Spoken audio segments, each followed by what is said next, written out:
The NBA is trying to fix tanking, which in principle, I mean, seems like a good idea. But the way that they're going about it, I'm just not really too much of a fan. We got a proposal. We got a new lottery proposal on the horizon coming from Shams Charania a couple weeks ago. I wanted to take a little bit of time and do some research and let this marinate a little bit before I gave my opinion. And I'm not liking it. I'm not liking it. Now if you're on this channel, you might say, oh, you don't like it because you're a Wizards fan. You want the number one overall pick every year, blah, blah, blah. No, that's not the case. Because honestly, after this year, whatever pick we get, I expect to at least be in the play-in next year. But it's let me just get into it. Let me let y'all know what this is. It is called the 3-2-1 lottery system. The lottery now has 16 teams as opposed to the 14 that we've been used to. We have a relegation zone of the 3 worst records in the NBA. Those 3 teams only get 2 lottery balls as opposed to the 3 lottery balls that the rest of the lottery will receive. The 9 and 10 playoff matchup, those teams will get 2 lottery balls, and the 7-8 play-in matchups, those teams will get 1 lottery ball each. The loser of those matchups, will get 1 lottery ball each. Something really important that I also do like, no team can have back-to-back number 1 overall picks or back-to-back-to-back. So 3 years in a row of a top 5 overall pick. Now, I do like that part about it. Also, another thing, teams cannot protect picks 12 through 15 when trading those picks. And something underrated that I haven't seen a lot of people talk about. The league is also able to decrease lottery odds or modify draft position as a disciplinary action if they are found tanking. Now that sounds like a lot. It sounds like a whole lot. But basically, the top 3 teams are getting fucked.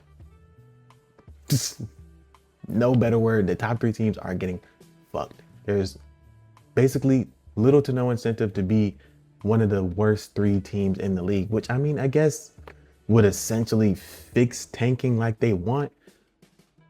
But at that point, I would just be as bad as I can and then just win games toward the end of the year just to get a 4 seed or just to be the 4th worst team, which I don't really think fixes much because I can lose from February to March and then just win a couple games in April. That doesn't really change anything. That really doesn't change much in my opinion. So the lottery system and the lottery odds themselves in this new system, I'm not really a huge fan of.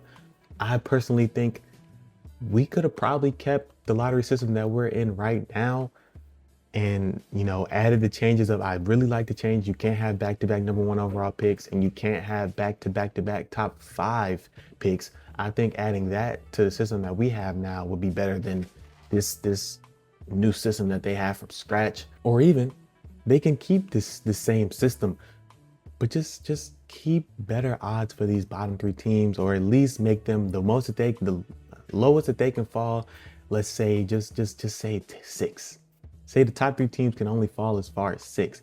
Because I mean, like, being one of the worst teams in the league and you get the 12th pick while Miami Heat can rise up to number 1, or the Oklahoma City Thunder can make a trade years ago that they didn't even think would be this valuable, turns back around, they can get the number 1 overall pick now.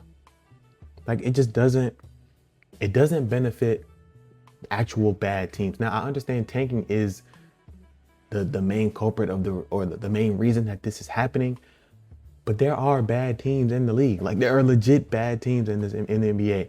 And I just think that I just think that this doesn't help them at all. And especially with a lot of those teams being smaller markets, this essentially not kills, but almost kills the draft for these small market teams. Because I mean, if we're gonna be bad, the free agency sucks now. Free agency sucks. A lot of people are re-signing.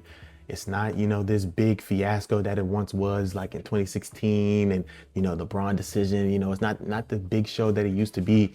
And I mean, like, now in the draft, we have to worry about falling to the 12th pick and getting the 12th best player in the NBA draft. And God forbid it's a horrible draft. I mean, like, imagine getting the 12th pick in the Zachary Risachet draft.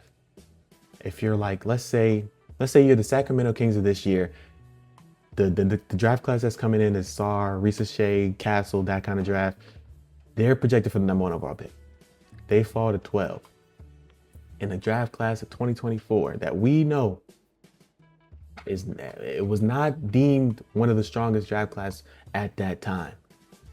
I would be pissed. I would be furious. I would be like, I would find Adam Silver and I would beat his ass. Like, that's how mad I would be about falling. I just think that they're trying to overcorrect an issue that I personally don't think is really an issue. I think it was over exaggerated this year with, the draft class that is coming in.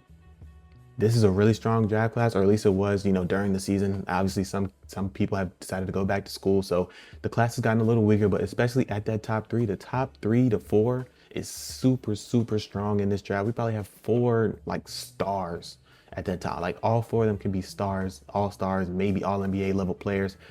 Like, that intrigued a lot of franchises, and some franchises had injuries.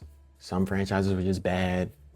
Some franchises, like my Washington Wizards, I will admit, they wanted to be bad. We're sitting Sarr, sitting Keyshawn George, sitting all these guys like Utah, sitting Keontae George, Triple J, Laurie. Like, they could have won some more games.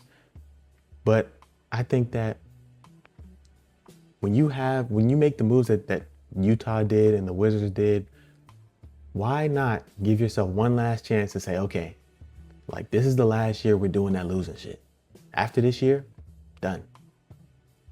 Why is that such a problem? But then, if we just continue to be bad and these teams continue to be bad, you're just gonna go on Twitter, you're gonna go on Instagram, and you're gonna say, these niggas suck. And you're just gonna keep laughing.